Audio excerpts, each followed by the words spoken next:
Alors dans cette vidéo, on va voir comment est-ce que l'on remplace une tête thermostatique d'un radiateur de chauffage. Et après, on va regarder la documentation pour en apprendre un peu plus sur le fonctionnement d'une tête thermostatique que l'on visse sur le corps thermostatique et les deux, ça forme le robinet thermostatique du radiateur. Alors je rajoute un petit avertissement, un petit disclaimer avant d'attaquer la vidéo. C'est que je vais remplacer la tête thermostatique. Ici, ça sera une Comap par la même marque qu'il y avait avant, sauf que la tête sera plus récente, elle n'aura pas tout à fait la même forme. Est-ce que l'on peut acheter une marque différente? Par exemple, au lieu de mettre une Comap, mettre une Denfos? J'ai pas testé. Le seul truc que je sais, c'est qu'actuellement, la norme pour les têtes thermostatiques, c'est le N215, et qu'on va le voir dans la vidéo, je vais changer ma tête thermostatique en prenant en compte juste le diamètre du robinet, c'est-à-dire là où tu vises ta tête, car il existe plusieurs diamètres. Voilà, donc je fais une petite précision, hein. Je remplace ma tête par une tête de même marque. Donc ici, la tête que j'ai achetée, ça sera une tête qui a un diamètre de 28 mm, donc ça va se visser sur le robinet. Et le robinet, son diamètre fait 28 mm. Donc par sécurité, il vaut mieux acheter la même marque. Mais je ferai probablement un test en achetant une tête thermostatique Denfos de 28 mm, voir si je peux la visser sur un corps thermostatique Comap, juste pour voir si c'est possible ou pas. Car il existe des têtes modernes là, que tu peux connecter en Bluetooth ou ce genre de choses. Donc c'est des têtes qui coûtent très cher, une centaine d'euros. Et je sais qu'ils vendent des adaptateurs justement pour pouvoir te raccorder sur des corps de vanne thermostatiques de type Denfos, Comap, etc. Quoi, tu peux faire toutes les grosses marques, mais il faut rajouter des adaptateurs. Mais ça, c'est pour les têtes électroniques connectées haut de gamme. Donc voilà pour ce petit complément d'information. Donc là, imaginons que tu as une tête thermostatique et que tu veux la changer parce qu'elle est abîmée ou elle est cassée. Ou elle n'accomplit plus sa fonction. Car là, ici, là, tu as l'élément qui réagit à la chaleur et qui va pousser ou pas la tige. Et ici, tu as la soupape. Donc ce qui va permettre de autoriser ou pas le passage de l'eau de chauffage. Donc déjà, pour dévisser une tête thermostatique, il faut l'ouvrir à fond déjà. Et après, derrière, tu as la bague. Donc soit tu fais à la main ou la multiprise suivant les cas. Donc ça, c'est facile. Voilà. Donc là, rien de particulier. Donc là, tu as la tige. Donc on voit clairement que la tige est très bien sortie. Si j'appuie dessus, on voit que ça rentre. Ça sort. Et quand j'appuie, là, on entend le clac. Là. Donc ça, c'est la différence de pression différentielle entre entre l'entrée de la vanne et la sortie. Et comme ici, dans ce immeuble-là, la pression différentielle est importante, ça fait ce genre de bruit. Donc là, le souci, donc ça, c'est le corps thermostatique. Et ça, c'est la tête thermostatique. Il faut savoir qu'il existe plusieurs diamètres au niveau de la vis, là, parce que ça, en réalité, c'est une grosse vis. Hein.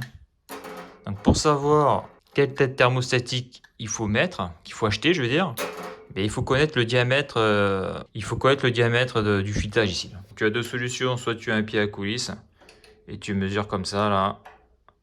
Et là on voit à peu près. Alors, je fais les deux en même temps là.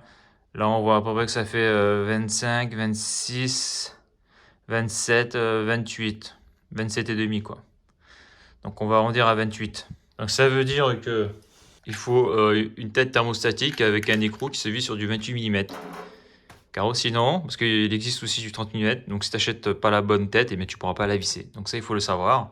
Donc là, je me suis commandé une tête thermostatique. Donc c'est une M28. Donc 28 mm, donc on voit comment c'est conditionné. Hein. C'est dans un petit étui en plastique, comme ça, là. Donc je vais l'enlever. À noter que ça coûte, après ça dépend des modèles, mais ça coûte entre 20 et 30 euros la tête. Donc moi j'ai acheté sur Amazon. Je mettrai le lien dans la description de la vidéo si t'es intéressé par le type de tête qui vend. Donc moi je vais marquer tête thermostatique 28 mm. Donc là j'enlève le plastique. Donc ça fait un petit verre, c'est rigolo. Hein. Donc voici la tête. Toute neuve, donc elle est à 5, c'est bon. Il faut l'ouvrir à fond pour pouvoir la visser plus facilement. Donc là je la mets. Est-ce que je peux le faire d'une main? Oui, je peux le faire d'une main.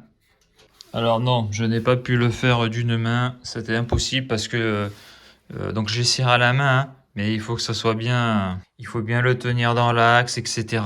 Sinon, tu le mets mal, tu le mets un peu en biais, c'est impossible à serrer. Et comme j'ai déjà dit, comme on l'a vu là avec la chaudière murale lorsque je démonte les écrous, tout ça. Si ça bloque à la main, c'est qu'il y a un souci, hein. Il faut vraiment bien le mettre dans les alignements. Donc après, je le serre à la main, voilà. Donc là, je suis à fond. Si je serre là, donc on entend que là, ça se ferme. C'est le clac qu'on entend là. Voilà. Donc là, j'ai une tête toute neuve. Donc on remarquera, ça on le verra pas dans la documentation, comment c'est foutu à l'intérieur.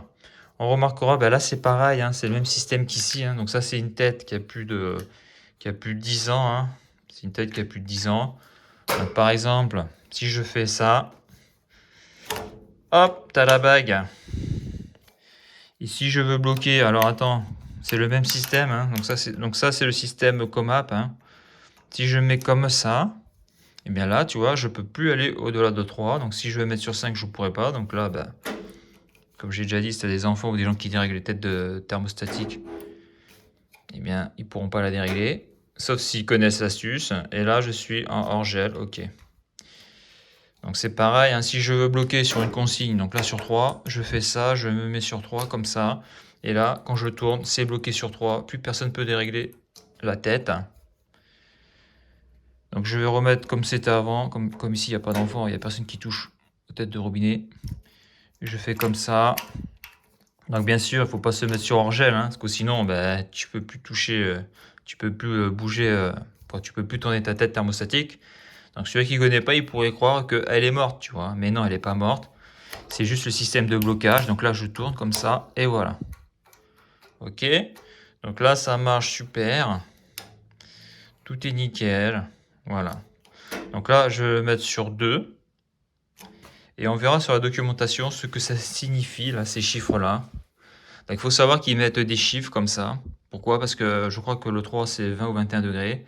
Mais c'est 21 degrés au niveau de la tête thermostatique.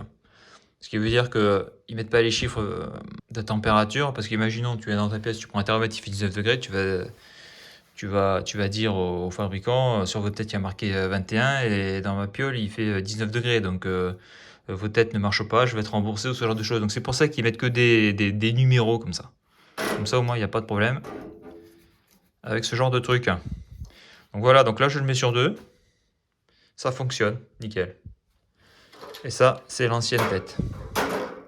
D'ailleurs, je vais rajouter, tu remarqueras que souvent les têtes thermostatiques sont réglées à 3, donc pour 20 degrés, hein, 20 ou 21, il faut que je regarde la documentation, et tu vois que la marque, donc là c'est Comap, c'est bien sur l'axe horizontal, tu vois. Ils ont prévu le truc. Quand tu règles sur 3, tu puisses lire de manière horizontale le nom, alors que là c'est pas le cas. Donc moi je vais le mettre sur 2, et tu vois que sur 2, c'est comme ça. Donc ça c'est la documentation de la tête que j'ai achetée, donc c'est une tête thermostatique Senso, donc on reconnaît la forme, hein. Cette tête a une particularité, c'est que tu peux mettre des petits habillages suivant ta sensibilité. Donc la tête thermostatique Senso combine l'élégance et design, ok. Depuis près de 20 ans, la Senso est un des modèles les plus appréciés pour sa fiabilité, sa précision et sa réactivité. Son capteur liquide et ses aérations au nouveau design font de ce modèle un des plus performants techniquement. Donc dedans il y a un capteur liquide et les aérations c'est les petits trous là, les ouïes, on peut appeler ça aussi des ouïes, comme les ouïes de poisson. Donc voilà, donc ça c'est pour faire passer l'air, que cet air puisse aller au contact du capteur liquide et ce capteur va se dilater plus ou moins sur la température et lorsque ça va se dilater, ça va pousser un piston. Donc j'espère qu'on va le voir après. Donc on voit qu'il existe deux versions, la M28, donc diamètre 28, c'est celle que j'ai achetée pour mon robinet de radiateur, et la M30. Donc si tu achètes la 30 alors que tu as besoin du 28 mm, bah, tu l'auras acheté pour rien. Alors peut-être qu'il existe des adaptateurs, mais voilà, il existe plusieurs modèles, c'est-à-dire qu'il existe plusieurs diamètres, et je suis sûr que suivant l'âge du robinet thermostatique, il existe des modèles qui ne se font plus, et là il faut remplacer tout l'ensemble, c'est-à-dire le corps, c'est-à-dire la vanne thermostatique et la tête. Donc ici, comme j'ai dit, là, le robinet thermostatique là, a été changé je crois il y a 10-15 ans, donc bon voilà, ça se fait toujours, puis là on apprend que ça a 20 ans ça. Donc avantage sécurité, la bague de limitation et de blocage en face avant est imperdable et élimine donc le risque de perdre ces petites pièces. Donc voilà, donc ils appellent ça la bague de limitation, donc limitation de température ou de blocage de la température, c'est-à-dire blocage de la consigne. Donc il y a une large gamme de kits décors de personnalisation et un blanc pur pour la version standard, donc ça c'est pour l'esthétisme. Un pot intelligent sert de packaging et protège des chocs et de la poussière jusqu'à la réception. Donc oui, c'est vrai que là, au niveau emballage, ils sont au minimum. Des ouvertures stylisées, un écrou élégant, aucun outil n'est nécessaire au montage ni à l'utilisation de la limitation de la température de la tête. Ça c'est bon. On remarquera que la tête thermostatique, la norme qu'elle suit là, c'est la norme EN 215. Donc là on a un petit schéma de la tête. Donc là je zoome. Donc ça c'est ma tête thermostatique. Donc en 1 on a le volant. RAL 96 blanc pur. Donc ça c'est le volant, c'est que tu tournes quand tu touches le robinet ou la tête. Donc en 2 là on a le capteur liquide. Le 2 c'est le capteur liquide. En 3 on a le ressort. En 4 on a l'index, donc ça c'est les numéros. Et en 5 on a l'écrou de fixation M28 ou M30 ou par clip. Car suivant le modèle de vanne thermostatique, qu'on appelle aussi le corps thermostatique, tu peux enclipser la tête. Donc moi j'ai le M28, donc c'est du métrique 28 mm. Voilà, donc le but c'est que la tête lorsqu'elle se dilate là, ça pousse l'ensemble. Et on voit que pour que la tête puisse remonter, eh bien il y a un ressort qui l'aide à remonter lorsque la tête se contracte, lorsque le capteur liquide se contracte. Donc qu'est-ce que l'on apprend? Application, donc pour des applications standards de chauffage à eau chaude, température mini moins 10 degrés Celsius. Donc là ton radiateur est tuyau songé, j'ai envie de dire. Température max plus 50 degrés Celsius. Ok.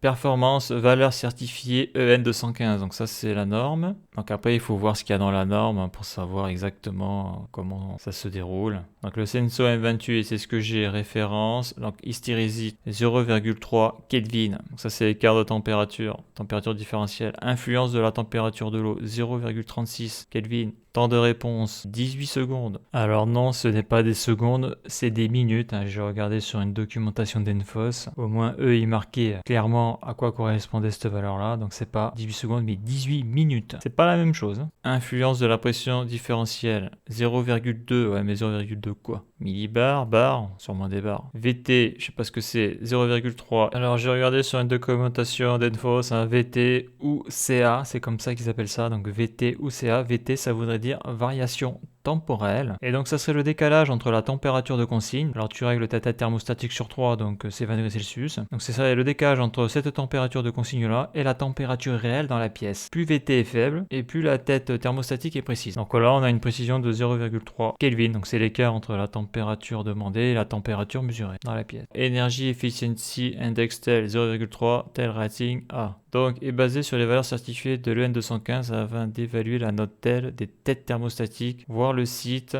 Ok, donc ça c'est leur site. I don't speak Germany là. Donc ça c'est l'allemand. Et là on a l'anglais. Qu'est-ce qu'on a en anglais? Ouais, bon voilà, après il faut gratter.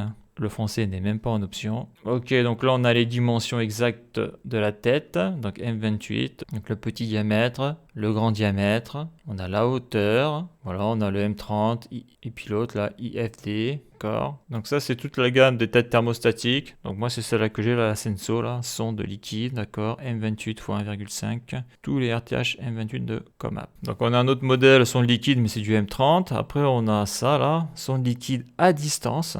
M28 x 1,5, donc M28. Sonde RIS, sonde liquide à distance, ok. Sonde IFD, sonde liquide, donc ça c'est la clip, ok. Donc voilà toute la gamme. Donc là on a une petite procédure d'installation, placer l'index sur la position 5, donc oui il faut la diviser à fond pour que ça soit plus facile à monter. Serrer l'écrou à la main, couple de serrage maximum 2 Nm, pas besoin d'outils. Voilà, donc c'est vraiment très simple. Voilà, et donc là on a une donnée intéressante, c'est la signification de ce qui est écrit là sur l'index, là les numéros, donc position étoile, ce qu'on dit hors gel, c'est 7 degrés Celsius, ça veut dire que si tu mets ça sur l'étoile, eh bien le robinet va s'ouvrir lorsque la température au niveau de la tête sera de 7 degrés Celsius. Donc 1, la consigne c'est 11 degrés Celsius, 2, la consigne c'est 16 degrés Celsius, 3, la consigne c'est 20 degrés Celsius, donc là en principe c'est ce qu'on met d'habitude, c'est 3, 4 c'est 24 degrés Celsius et 5 c'est 28 degrés Celsius. Donc je sais pas si c'est une norme, parce qu'il me semblait que sur Denfo c'était différent. il me semblait que le 3 c'était 21 degrés Celsius. Donc ici le 3 c'est 20 degrés Celsius au niveau de la tête. Donc, ça veut dire qu'en ambiance, il doit faire 19 degrés Celsius, à mon avis. Après ça dépend si le logement est isolé ou pas. Car sur les vieux logements, l'hiver, tu mets 3 20 degrés Celsius, 3 19, 18,5. Donc voilà. Donc après, qu'est-ce que l'on apprend? Limitation de température. Cette opération s'effectue grâce à la bague de limitation intégrée en face avant. Réglage 4 et en deçà, donc température maximale de réglage, donc ça on l'a vu. Donc tirer la bague de limitation en face avant, placer l'index dans la position souhaitée, placer les ergots de la bague de limitation immédiatement après la position maximum, puis enfoncer la bague de limitation dans sa position initiale. Et après on a la température minimale de réglage, donc tu peux plus descendre en dessous d'une certaine valeur, donc tirer la bague de limitation en face avant, placer l'index dans la position souhaitée, placer les ergots de la bague de limitation immédiatement avant la position minimale, puis enfoncer la bague de limitation dans sa position initiale. Sachant que tu peux pas avoir les deux. Tu peux pas régler le mini, par exemple, je veux pas descendre en dessous de 2, et tu peux pas régler le maxi, c'est-à-dire que je veux pas monter au-dessus de 3. Là, il faut choisir. Et après, on a la température de réglage fixe, donc tirer la bague de limitation en face avant, placer l'index dans la position souhaitée, placer les ergots de la bague de limitation de chaque côté de la position souhaitée, donc là il règle sur 3, puis enfoncer la bague de limitation dans sa position initiale, et donc après tu règles sur 3 et tu peux plus tourner ta tête, tu peux plus changer de consigne. Donc là on a tous les modèles qui existent, les petites couleurs pour faire joli, les références, et là on voit une petite procédure pour changer le système d'habillage de la tête pour l'esthétisme. Et là on peut voir les différents accessoires que tu peux mettre sur ta tête thermostatique. Donc il y a une bague d'inviolabilité M28. Alors ça c'est pour le tertiaire, parce que comme tu l'as vu, juste avec ta main sans outil tu peux dévisser la tête, donc tu peux la voler. Donc ça c'est pour mettre un antivol sur ta tête thermostatique. Voilà, parce que même les têtes thermostatiques, ça se vole. Alors bien sûr, chez toi, tu vas pas mettre ça, hein. Mais ça, voilà, ça c'est pour le tertiaire, là où il y a du public qui passe, ou dans le milieu professionnel aussi. Parce que si on te vole ta tête thermostatique, va savoir qui c'est qui l'a volé. Donc voilà tous les accessoires qui existent. Ils ont même un accessoire, donc bague d'inviolabilité renforcée. Donc j'ajoute une petite note. Donc sur les têtes thermostatiques, il y a une bande proportionnelle, c'est-à-dire la tête va s'ouvrir de 0 à 100% sur une plage de température. Donc par exemple, de souvenir, il me semblait que les infos c'était 2 Kelvin. Donc imaginons il fait 22 dans la pièce, hein. Bon ce que je dis c'est bidon, mais il fait 22 degrés dans la pièce. La consigne sur la tête est réglée sur 3, donc 20 degrés Celsius. Et bien quand la température va baisser, lorsqu'elle va atteindre les 20 degrés, la tête va s'ouvrir et elle va s'ouvrir à fond. Par exemple, la température chute à 18. Si elle est à 19 degrés, elle devrait s'ouvrir de moitié. Et donc c'est vrai que lorsqu'on regarde ce petit tableau, il ne parle pas de bande proportionnelle. Il parle juste de l'hystérésis qui est de 0,3 Kelvin. Donc 0,3 degrés, c'est-à-dire qu'à la montée et à la descente au niveau donc, de la température qu'il y aura au bulbe, eh bien peut-être qu'ils vont mesurer donc 20,3 degrés Celsius ou 20 degrés Celsius, c'est-à-dire qu'il y aura une erreur au niveau de la consigne de 0,3 degrés Celsius. C'est-à-dire que quand tu mets 20, c'est pas vraiment 20, quoi. C'est 20,3 ou peut-être ça sera 19,7 au niveau du fonctionnement de la tête. Donc là, c'est vrai que la bande proportionnelle, je la vois pas, là, parce que là, je vois que des petits chiffres, donc ça m'étonnerait que ça soit 0,3. Donc voilà pour ce petit complément d'information. Et voilà pour cette vidéo. À bientôt pour un prochain épisode.